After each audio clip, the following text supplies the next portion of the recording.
आज Doubtnut app download करें। Doubtnut पर अपने सभी गणित, रसायन विज्ञान, भौतिक विज्ञान और जीव विज्ञान के डाउट्स का करो सफाया। बस प्रश्न की फोटो खींचो, एक ही प्रश्न को क्रॉप करो और तुरंत वीडियो सोल्यूशन पाओ। अभी डाउनलोड करें। हेलो स्टूडेंट्स, हमारा प्रश्न है दो पासों के एक ये यहाँ है समान युग्म को एक साथ एक बार फेंकने पर प्राप्त संख्याओं का योग एक पूर्ण वर्ग होगा तो इसकी प्रायिकता क्या है। जब हम दो पासों को एक साथ फेंकेंगे तो हमें क्या क्या मिलेगा, पहले देखते हैं। कुल संभव परिणाम क्या निकालेंगे हम सबसे पहले। कुल संभव परिणाम वो कितने हो जाएंगे। जब हम दो पासों को फेंकेंगे उन पर क्या क्या आ सकता है। सबसे पहले वो लिखते हैं पहले पासे पर भी एक, दूसरे पासे पर भी एक। पहले पासे पर एक, दूसरे पासे पर दो। इसी प्रकार पहले पासे पर एक और दूसरे पासे पर छः। फिर पहले पासे पर दो, दूसरे पर एक, पहले पर दो, दूसरे पर दो। इसी प्रकार दो से छः तक। और जब ऐसे ही इसी प्रकार क्या आ जाएगा, पहले पासे पर छः आए और दूसरे पासे पर एक, छः, दो, और पहले पासे पर भी छः और दूसरे पासे पर भी छः। तो ये हमारे कुल परिणाम कितने हो जाएंगे। जब पहले पासे पर एक आते दूसरे पर एक से छः तक, यानी कि छः परिणाम पहले में, दूसरे में भी छः। इसी प्रकार कुल परिणाम कितने हो गए। इसलिए हमारे पास कुल संभव परिणाम, इसको हम अगर हम मान ले n है तो कुल संभव परिणाम n क्या हो जाएगा हमारे पास। n बराबर हो गया हमारे पास 36 हो गए। ठीक है, अब हमें क्या निकालना है कि प्राप्त संख्याओं का योग पूर्ण वर्ग होना, यानी कि जो हमें ज्ञात करना है उसको मान लेते क्या है। माना घटना a है, माना घटना a है, प्राप्त संख्या का पूर्ण वर्ग, प्राप्त संख्याओं के योग का पूर्ण वर्ग होना, प्राप्त संख्याओं का योग, ये क्या होगा, पूर्ण वर्ग होना। अब जिन संख्याओं का योग करेंगे तो सबसे छोटी संख्या ये 1, इसका योग कितना हो जाएगा हमारे पास 2। और सबसे बड़ी संख्या क्या है, जब 6 और 6 है तो इनका योग कितना हो जाएगा 12, यानी कि सबसे छोटा योग होगा 2 और सबसे बड़ा योग 12। तो इनके बीच में 2 से 12 के बीच में ही सारी संख्याओं का योग होगा। तो इन योग में से पूर्ण वर्ग संख्याएं कौन कौन सी हो जाएगी।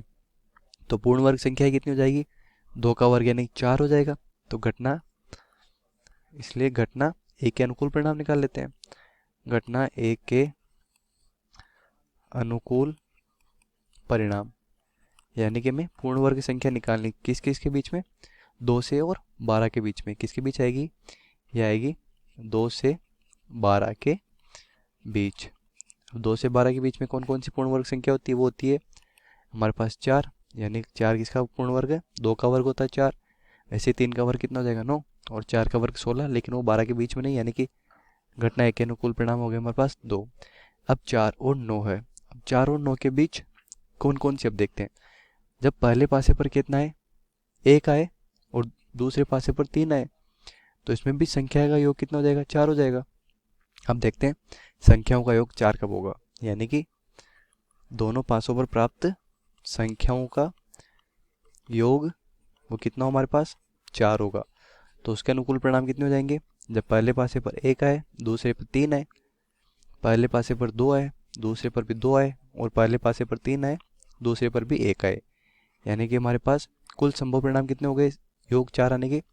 तो इसके परिणाम हो गए, परिणामों की संख्या, परिणामों की संख्या कितनी आ गई हमारे पास 3।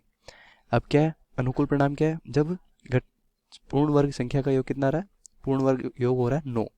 तो संख्याओं का योग 9, संख्याओं का योग 9 प्राप्त होना, कितना 9 प्राप्त होगा। ये कब होगा, तो एक से वाले में कितनी आएगी, एक सबसे छोटी 1 है और दूसरी 6 है, तो इसका सबसे ज़्यादा योग कितना हो जाएगा 7। तो इसमें से कोई भी नहीं होगा, इसमें हो जाएगा 8, इसमें भी नहीं होगा। ऐसे तीसरी पंक्ति में कितना हो जाएगा 9, यानी कि तीसरी पंक्ति में एक पद हो जाएगा जिसमें संख्याओं का योग 9 आ रहा है। तो कितना हो जाएगा वो 3, 6, यानी पहले पासे पर 3 और दूसरे पासे पर 6 हो। ऐसे पहले पासे पर 4 होगा और दूसरे पासे पर 5 होगा। फिर पहले पासे पर 5 और दूसरे पासे पर 4, पहले पासे पर 6 और दूसरे पासे पर 3। तो कुल इसके अनुकूल परिणाम कितने हो गए, यानी कि परिणामों की संख्या कितनी आ गई हमारी, ये आ गई हमारे पास 4। अब घटना एक के अनुकूल परिणाम कितने हो गए, 4 और 9 आना। ठीक है, 4 और 9 आना, संख्याओं का योग 4 और 9 आना। लेकिन हमारे पास 4 के अनुकूल परिणाम है 3 और 9 के अनुकूल परिणाम है 7। तो घटना ए के अनुकूल परिणाम कितने हो गए, इसलिए घटना ए के अनुकूल परिणाम ये कितने हो गए हमारे पास, 3 के अनुकूल परिणाम यानी संख्याओं का योग 4 आना उसके अनुकूल परिणाम, और संख्याओं का योग 9 आना उसके अनुकूल परिणाम। ये कितने हो गए हमारे पास, 3 + 4 = 7। अब प्रायिकता का सूत्र क्या होता है वो लिख लेते हैं।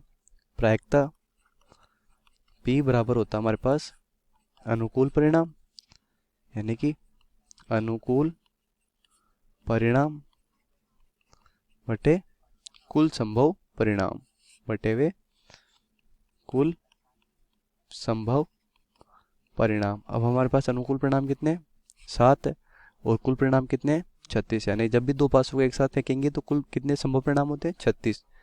तुम्हारी प्रायिकता का मान कितना हो जाएगा, यहाँ से प्रायिकता P बराबर 7/36। तुम्हारा आंसर कितना हो जाएगा कि अभिष्ट प्रायिकता जब संख्याओं का योग क्या होगा, एक पूर्ण वर्ग होगा, उसका मान 7/36 होगा, और ये हमारा आंसर होगा। अब हम हमारे ऑप्शन चेक करते हैं कि कौन सा ऑप्शन सही होगा। हमारे ऑप्शंस क्या क्या है, पहला ऑप्शन हमारा ए ऑप्शन है 1/18, तो ये नहीं होगा। ऑप्शन बी क्या है 7/36, ऑप्शन सी है 1/6, और ऑप्शन डी है 2/9। तो हमारा आंसर कितना हो जाएगा, हमारा आंसर हो जाएगा ऑप्शन बी हो जाएगा हमारा आंसर।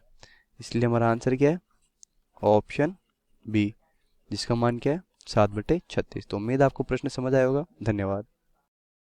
कक्षा 6ठी से 12वीं से लेकर नीट, IIT, JEE वो एडवांस के लेवल तक 1 करोड़ से ज्यादा छात्रों का भरोसा। आज ही डाउनलोड करें डाउटनेट ऐप या व्हाट्सएप करें अपने सारे डाउट्स 8400 400 400 पर।